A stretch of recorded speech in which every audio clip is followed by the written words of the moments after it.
1859 से पहले Swiss canal नाम की कोई चीज़ नहीं थी। यूरोप का ईस्ट एशिया से कम ही लेना देना था।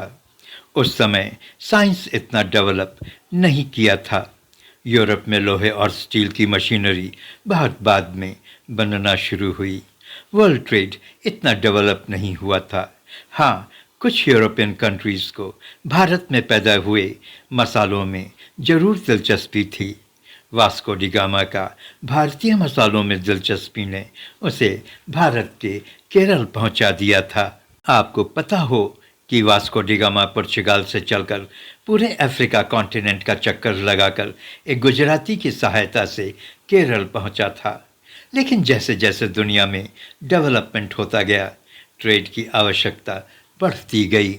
लोगों को पता चला कि अगर भूमध्य और लाल सागर के बीच की ज़मीन को काटकर नहर बना दिया जाए तो पानी के जहाज़ों को ईस्ट एशियन कंट्रीज़ पहुंचने में बड़ी आसानी होगी और हज़ारों किलोमीटर्स की यात्रा से बच जाएंगे। वक्त के साथ साथ ईंधन के रूप में उपयोग में आने वाले तेल की भी भारी मात्रा में बचत हो पाएगी। इस तरह 8,200 किलोमीटर की अतिरिक्त यात्रा से बचा जा सकेगा। स्विस नहर एक कृत्रिम नहर है जो भूमध्य सागर को लाल सागर से जोड़ती है और अफ्रीका और एशिया को विभाजित करती है। स्विस नहर का निर्माण 1859 में शुरू हुआ और लगभग 10 साल के बाद 1869 में बनकर पूरा हुआ। इस नहर को फ्रांसीसी इंजीनियर फर्डिनेंड डी लेसेप्स की देखरेख में बनाया गया था और 17 नवंबर 1869 को इस नहर का उद्घाटन किया गया था। 1854 में फर्डिनेंड डी लेसेप्स पूर्व फ्रांसीसी वाणिज्य दूत काहिरा में मिस्र के ऑटोमन गवर्नर के साथ स्विस के इस्थमुस में 100 मील लंबी नहर बनाने के लिए समझौता किया और इंजीनियरों की एक इंटरनेशनल टीम ने नहर की निर्माण योजना तैयार की और 1856 में स्विस नहर कंपनी का गठन किया गया। स्विस नहर के कंस्ट्रक्शन का काम 1859 में शुरू हुआ। पहले खुदाई का काम मैन्युअली हाथ से किया गया, जिसमें मजदूरों ने कुदालियाँ और फावड़े का प्रयोग किया था। बाद में ड्रेजर और स्टीम फावड़ों का प्रयोग किया गया। श्रमिक विवादों और हैजा महामारी ने स्विस कैनाल के निर्माण को धीमा जरूर कर दिया था, लेकिन यह नहर 1869 तक तैयार हो गई थी और 17 नवंबर 1869 को स्विस नहर को नौवहन के लिए खोल दिया गया था।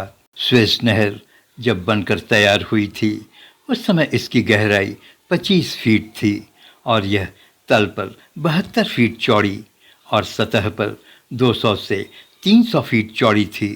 नतीजा ये हुआ कि पूरे वर्ष में सिर्फ 500 जहाज ही नहर पर चलाए जा सके, लेकिन 1876 में इसमें काफ़ी सुधार किया गया और यह नहर जल्दी ही दुनिया की सबसे अधिक यात्रा की जाने वाली शिपिंग लेन में से एक बन गई।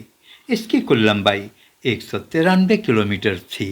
नहर के निर्माण से भूमध्य सागर और लाल सागर आपस में जुड़ गए। इसके बाद से पूरी दुनिया में यातायात को लेकर क्रांति आ गई। स्विस नहर के अस्तित्व में आने से पहले यूरोपीय देशों को एशियाई देशों जैसे भारत, चीन और अन्य देशों तक पहुंचने के लिए पूरे अटलांटिक महासागर से होते हुए पूरे अफ्रीका के अंतिम छोर केप ऑफ गुड होप से होते हुए हिंद महासागर और अरब सागर से होकर पहुंचना होता था। इसमें करीब 7200 किलोमीटर का अतिरिक्त चक्कर लगाना पड़ता था।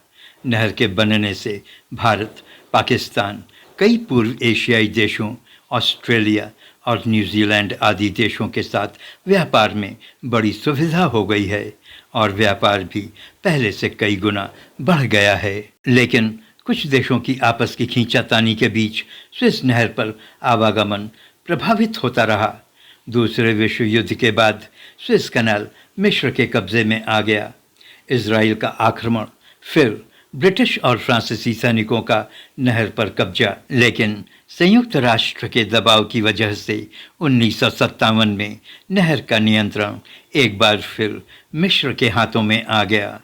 मिस्र ने स्विस कनाल को एक बार फिर कमर्शियल शिपिंग के लिए खोल दिया। आज दर्जनों जहाज प्रतिदिन स्विस नहर से गुजरते हैं, जो सालाना 300 मिलियन टन से अधिक माल इधर से उधर ले जाते हैं। शुरू में तो जहाज को इस नहर को पार करने में 36 घंटे लगते थे, पर आज इस नहर को पार करने में सिर्फ 18 घंटे से कम समय लगता है। यह नहर वर्तमान में मिस्र देश के नियंत्रण में है। आप हिंदुस्तान तू जाग देख रहे हैं।